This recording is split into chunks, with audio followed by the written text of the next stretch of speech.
Gotta ask you the big question. One everyone wonders about. What happens after death?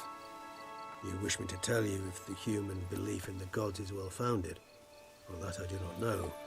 We vampires differ exceedingly from you humans. Our matter, that of which we are composed, can exist without form. We require neither a heart, nor a brain, nor air to breathe. But were you dead? As humans understand death, yes. Feel anything? Understand anything? It's rather hard to explain. I felt something very unsettling. Something I cannot even name, for I did no reasoning. Only after rebirth did I begin to understand that what I had felt was cold and unimaginable fear. If not for Dettlaff, I might have drowned in an eternity of icy terror. Can't have been alive then. Sheesh, experience like that must be vicious. Indeed, it's hard to compare to anything I know. Yet you are aware we don't see death as you do. The way you cling to life, we find it entirely peculiar. You are mortals, ergo it's a foregone conclusion. You will die. It's but a question of time. Thus, I often find myself wondering why you try so very hard. To die at 20 years, 40, even 100, what's the difference? They're all but the blink of an eye. Depends on your point of view. Man who's got 1,000,000 crowns to spend can't possibly understand one who's only got 20. Very true. One's outlook can indeed change much.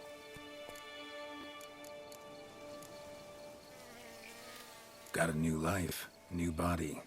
That give you a new start? Blank slate? Starting all anew is a very broad concept. What exactly do you mean? Your blood addiction, say. Wondering if your body's the same, if it still remembers. Maybe if you drank now, you wouldn't get hooked. All addictions are a form of slavery. Re-addiction's not a risk I'm willing to take, just to test a hypothesis about corporeal regeneration and whether propensities carry over. Fair enough. Curiosity, that's all. Sorry. Not to worry, Geralt. Curiosity is a natural reaction under the circumstances, apart from which I've always valued that trait in you. Always fascinated me the way vampires can regenerate. A hand growing back is one thing, but Dettlaff recreating you out of a wet smear? Something else entirely. A difficult and laborious process, but one that's possible, as my presence proves. But I've heard you too had quite the adventure. They say you lost your memory. For a bit, but Triss helped me get it back. Actually, pretty damn lucky I only had amnesia. Yes, you humans are rather buggered in those terms. To strip you of life is, well, it's just plain easy. I've always pitied you in that regard. We vampires are much harder nuts to crack. If a member of another race kills one of us, we can be reborn with a living higher vampire's help. However, if one of our own strikes the deadly blow, death is permanent. There can be no rebirth.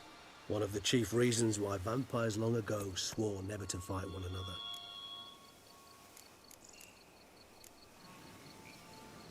Curious what you did after you were reborn. As I'm sure you can surmise, at first I was thoroughly absorbed with recovering. As it is, I've still not recovered completely. Yet I was so weak the first year that I could not stand nor move on my own. Dettlaff bore my weakness bravely, showed great patience.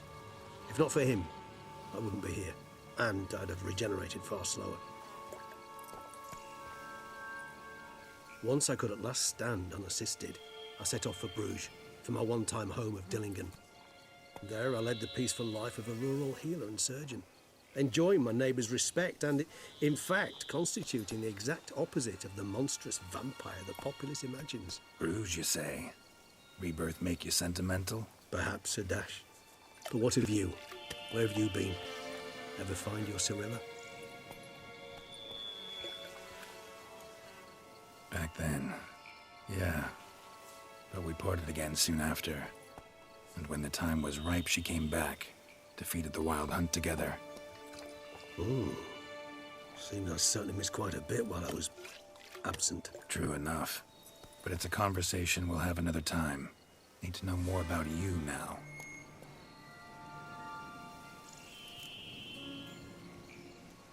All right. Give you one question. What do you want to know? One question to ask one as fascinating as you, Geralt. Cruel parsimony, I'd say, but I shall do my best to make it count. If you were to die and be reborn as I was, in your new life, would you choose to be a Witcher?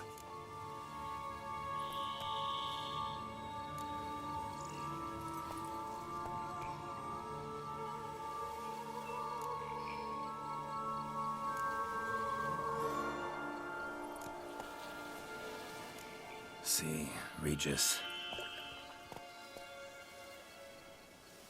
Doubt I'd know how to be anything else. Ever tried? See, you're determined to get an answer, to find out if I like being a Witcher. Just refuse to ask directly, as always.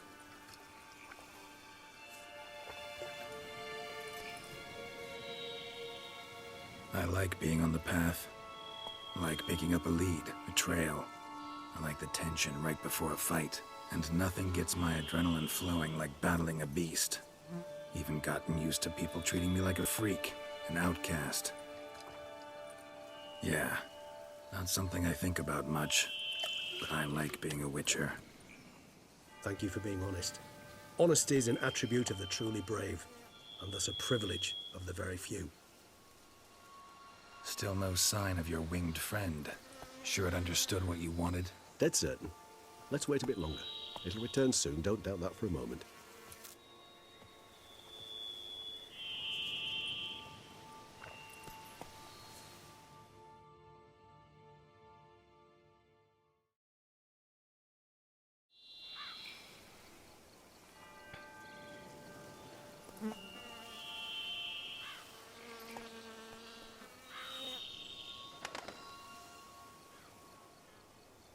Ever vigilant, even in his sleep.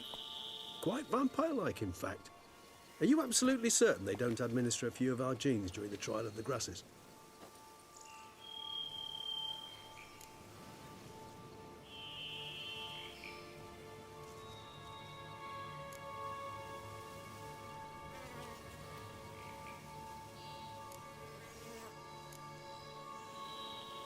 Appreciate the compliment.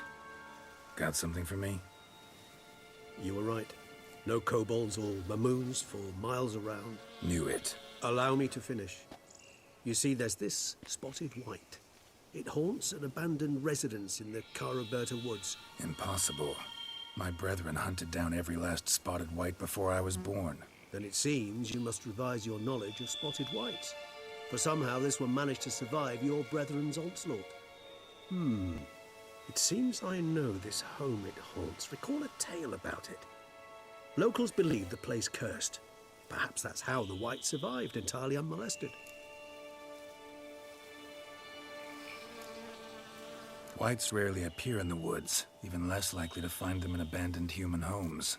They inhabit remote wildernesses, old abandoned cemeteries. What's your point? This might not be a spotted white after all. Your little helper might have made a mistake.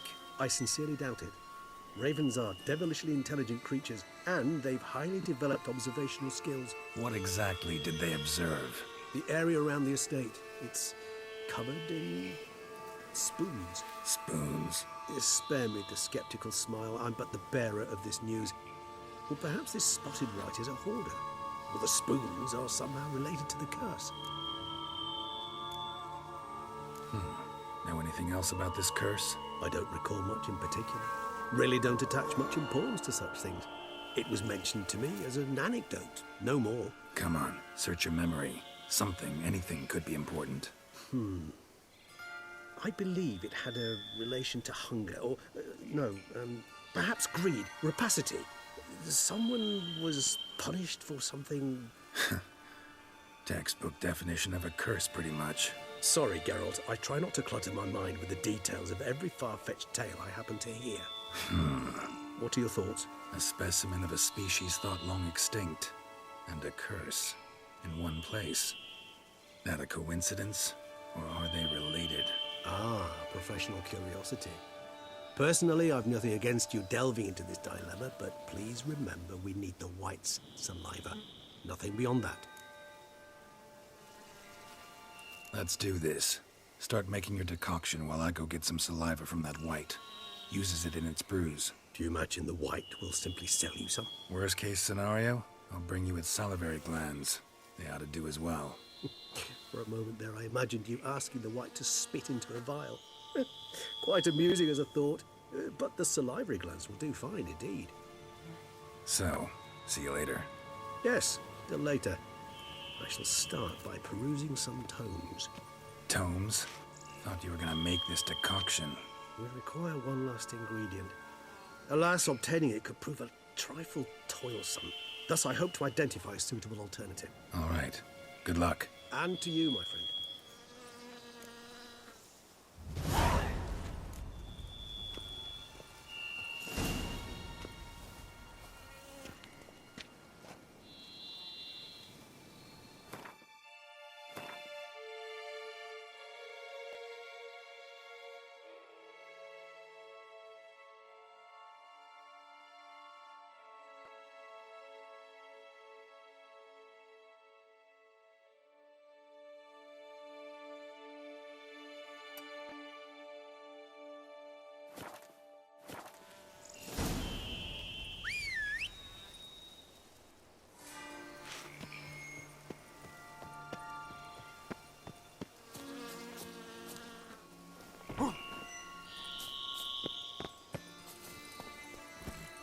That's it, Roach.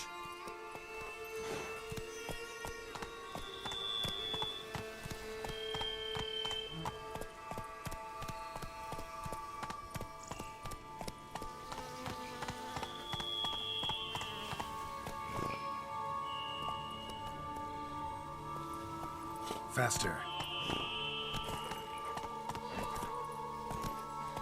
Come on, Roach.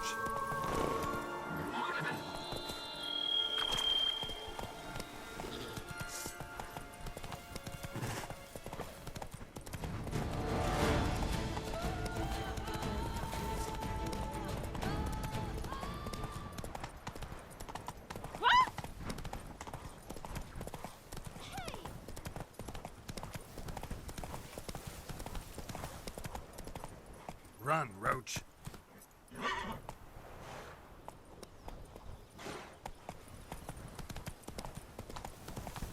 The hussie's got a waist thin as a rod, but her bum would fit a pack of hounds.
Archospores will sprout again. Should destroy the area if I want to get rid of them for good.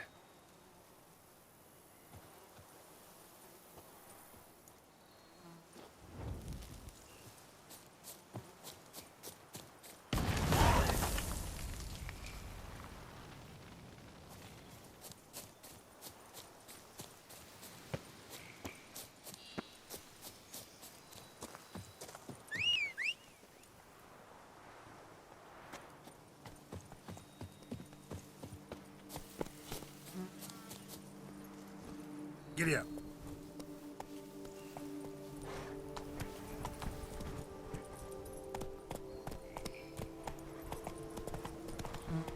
Not so fast, Roach.